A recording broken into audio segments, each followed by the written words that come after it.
bienvenue dans une nouvelle vidéo. Alors aujourd'hui je vous retrouve pour une vidéo aujourd'hui on cuisine. Une vidéo un petit peu différente de d'habitude parce que cette fois-ci je vais vous présenter mon Cookeo. Donc le Cookeo, pour ceux qui ne connaissent pas, c'est un cuiseur en fait multifonction qui vous permet de réaliser des recettes préenregistrées à l'intérieur et également des recettes à base de livres où vous adaptez vous-même la cuisson.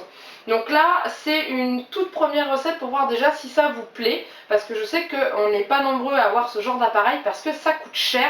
Moi personnellement j'ai pu l'avoir à Noël, c'est pour ça que je l'ai en ma possession parce qu'autrement j'aurais jamais pu me le payer. Donc du coup si ça peut déjà, pour ceux qui n'en ont pas et qui seraient tentés d'en prendre un, si ça peut déjà vous donner une idée du fonctionnement de l'appareil. Sachant qu'aujourd'hui j'ai choisi une recette très simple, c'est-à-dire des pommes de terre à la dauphinoise, donc en gros pour faire un gratin dauphinois tout simplement. Une recette que j'ai trouvée dans ce livre, qui est un livre spécial robot de cuisine. Donc dedans, enfin cuisiner au robot cuiseur, donc il y a la photo du Cookeo derrière, hein, que j'ai trouvé, c'est Larousse qui fait ça. Et du coup dedans il y a des recettes prévues pour être faites avec les cuiseurs, enfin le Cookeo et d'autres cuiseurs, d'autres robots cuiseurs comme ça. Donc je vous présente cette recette en même temps, on fait un petit peu connaissance avec l'appareil et si jamais ça vous plaît, la prochaine fois je vous présenterai une recette intégrée dans le Cookeo qui est un petit peu plus compliquée et comme ça vous verrez un autre mode de fonctionnement de cet appareil. Donc c'est parti, on y va! Alors pour commencer je vais vous présenter les ingrédients nécessaires, sachant que là la recette qu'il propose dans le livre est une recette pour 4 personnes, nous on est 2 mais on est des bons mangeurs, donc je l'ai adapté à peu près pour 3 personnes. Parce que 800 g de pommes de terre pour 4, une fois que c'est cuit ça fait un peu juste. Donc du coup déjà je vais vous parler des ingrédients et ensuite je vais vous présenter le robot parce que tout se passe à l'intérieur de la cuve pour la préparation. Donc pour commencer j'ai pris 600 g de pommes de terre. Donc j'ai pris des pommes de terre raclette vapeur parce qu'à la base ça va cuire à la vapeur. Donc voilà, ensuite il faut... Alors dans la recette pour 4 c'est 2 gousses d'ail, bon, je vais quand même en mettre 2 gousses d'ail parce que nous on aime bien l'ail, ça j'aime beaucoup ce goût. Ensuite il faut 15 centilitres de lait, donc moi je vais en mettre 10 au lieu de 15. Il faut 10 centilitres de crème liquide entière, je pense que je vais garder les 10 centilitres, ça sera un petit peu plus crémeux. Et ils disent aussi également 30 g de beurre et je vais réduire ça à 20 g. Il faut également de la noix de muscade, du sel et du poivre, tout simplement. Donc pour réaliser cette recette, dans le livre que j'ai, ils expliquent pas à pas ce qu'il faut faire. Donc déjà, il faut bien entendu peler les pommes de terre et les couper en fines lamelles comme ceci. Voilà. Parce que ça cuit plus facilement et dans un gratin dauphinois, c'est quand même meilleur d'avoir des fines lamelles de pommes de terre bien fondantes en bouche. Donc voilà, une fois que c'est fait, on va faire le mélange dans la cuve du Cookeo. Donc voici la cuve du Cookeo dans laquelle je vais mettre tous mes ingrédients. Donc c'est très simple, alors j'ai toujours le livre de recettes à côté de moi parce que je n'ai pas une très bonne mémoire donc je préfère avoir tout. Donc il faut les mettre toutes les pommes de terre dans la cuve. Alors eux ils mettent dans un saladier, sauf que c'est pour mélanger et les remettre dans la cuve du Cookeo après. Je trouve ça complètement inutile. Donc vous mettez vos pommes de terre là-dedans. Ensuite les gousses d'ail. Alors moi les gousses d'ail ils disent juste de les mettre directement dedans. Moi je les écrase avant avec une lame de couteau. Donc comme ceci. Voilà, je pose une lame et j'écrase avec la paume de ma main. Ça fait mieux ressortir le goût de l'ail. Et je fais pareil avec la deuxième. Voilà.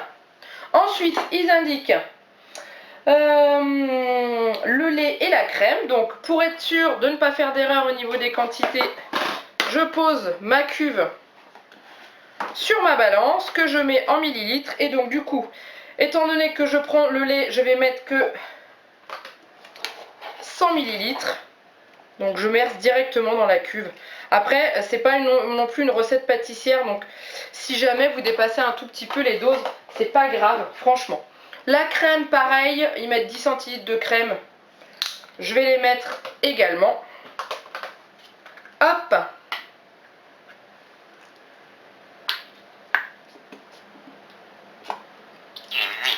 Alors, hein, comme d'habitude, hein, je vous présente toujours des recettes très diététiques, vous allez voir.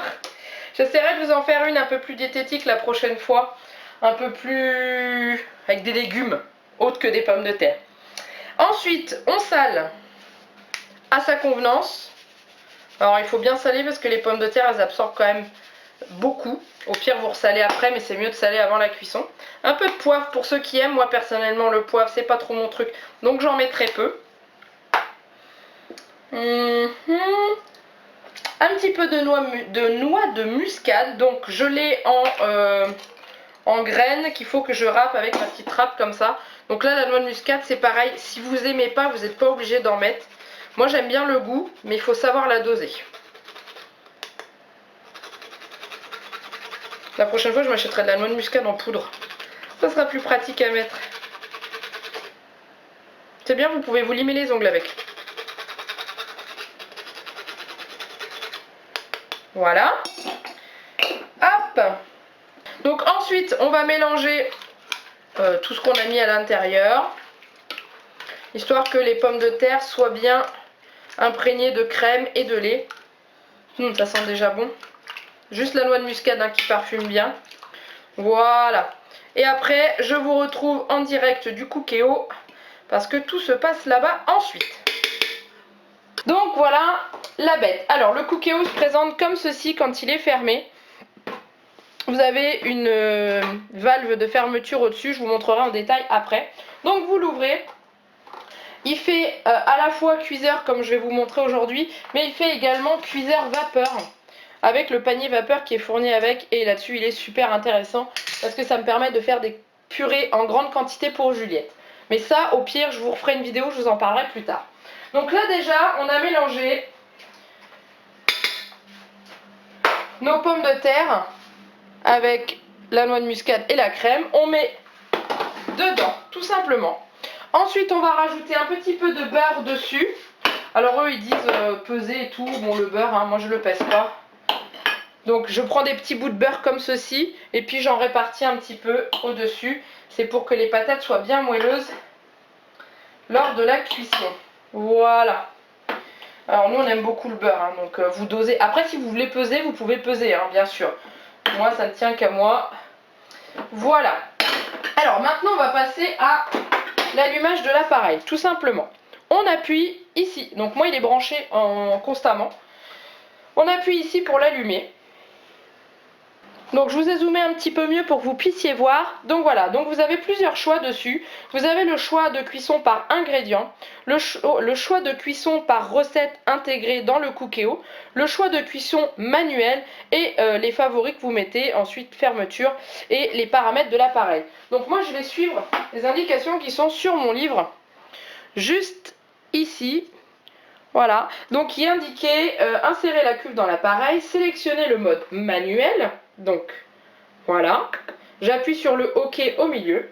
Ensuite, sélectionner la fonction cuisson sous pression, qui est juste là, donc je fais OK. Et ensuite, régler la minuterie sur 7 minutes. Voilà, et je fais OK. Et là, il me demande si je veux lancer la cuisson tout de suite ou plus tard. Cela permet de préparer un repas à l'avance, de le mettre dans la cuve et d'indiquer une heure de départ précise. Et donc ça c'est vraiment juste génial. Donc ensuite on met départ différé, OK. Et là il va nous demander de fermer et verrouiller le couvercle. Donc je vais vous montrer en prenant l'appareil photo pour vous montrer comment ça fonctionne. Vous allez voir, c'est tout simple. Donc on rabat le couvercle au-dessus, voilà. Là vous avez le verrou, donc là le trait est sur le ouvert. Donc on tourne, il se verrouille. Vous avez entendu, il y a eu un clic. Et une fois qu'il est verrouillé, il part en préchauffage. Le préchauffage dure à peu près 5 minutes en général. Et ensuite, il se met en cuisson et vous avez le décompte qui apparaît. Il faut savoir que pour cette recette, il est indiqué clairement dans le livre, parce qu'une fois que votre cuisson Cookéo est terminée, il y a possibilité de garder les aliments au chaud avant d'ouvrir. Comme ça, vous faites cuire à l'avance. Ça se met en position mise au chaud. Ça ne cuit plus vos aliments, mais ça garde une certaine chaleur dans l'appareil. Pour les pommes de terre dauphinoises, il faut éviter cela parce que les pommes de terre vont cuire, non, vont se coller les unes aux autres. Et du coup, après, vous allez avoir plutôt de la purée plutôt que des pommes de terre dauphinoises. Donc je vous retrouve après, une fois que la cuisson est terminée. Alors voilà, la cuisson est presque terminée, il reste 2 minutes. avant que la cuisson sous pression se termine. Donc du coup, une fois que le Cookéo a fini sa cuisson sous pression, il va relâcher de la vapeur juste ici. Là, il y a un petit trou juste là. Comme c'est sous pression, c'est comme une cocotte minute, il faut qu'il relâche sa vapeur avant que l'on puisse l'ouvrir, parce que là pour l'instant il est complètement bloqué et je ne peux pas l'ouvrir. Donc on va attendre la fin des 2 minutes, il va se dépressuriser, voilà, je pense que le mot est bien choisi, pour pouvoir ensuite, que je puisse ensuite l'ouvrir et mettre mon gratin dans mon plat. Alors pour qu'on ait un petit peu de viande, je rajoute ceci dedans, qui est du rôti de porc cuit que j'ai coupé en petits morceaux, que je vais mélanger dans la cuve et ensuite je mettrai dans le plat. Alors c'est pas vraiment un vrai gratin dauphinois que je fais, parce qu'on adore le gruyère nous, donc du coup je rajoute toujours un petit peu de gruyère au dessus. Donc on attend que ce soit terminé. Donc à la fin de la cuisson, avant de relâcher la vapeur, le Cookéo émet un son pour pouvoir prévenir qu'on soit pas près du jet de vapeur. Voilà, 2 secondes avant. Voilà. Bon, je sais pas si vous voyez. Enfin, du moins, si vous ne voyez pas, vous l'entendez. Donc là, il vous le dit ici, fin de cuisson, veuillez patienter avant l'ouverture. Et là, vous avez l'odeur de la pomme de terre, de la noix de muscade. Ça sent trop bon. Ça donne juste trop envie.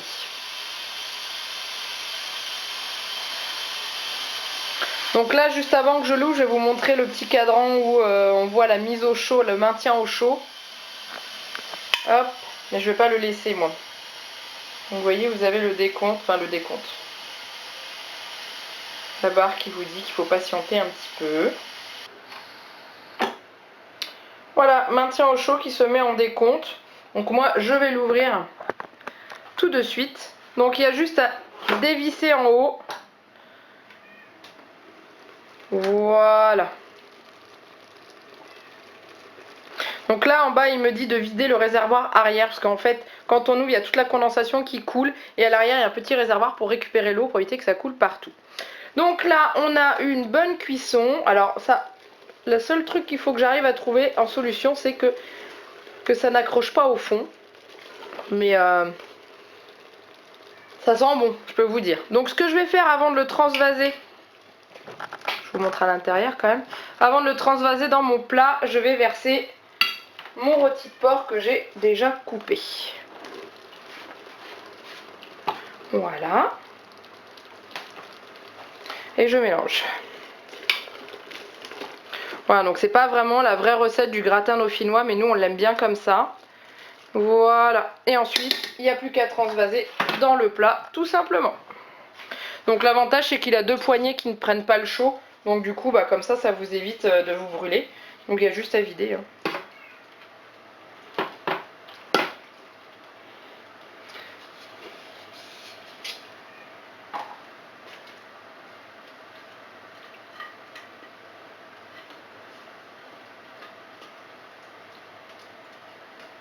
Voilà. Hop.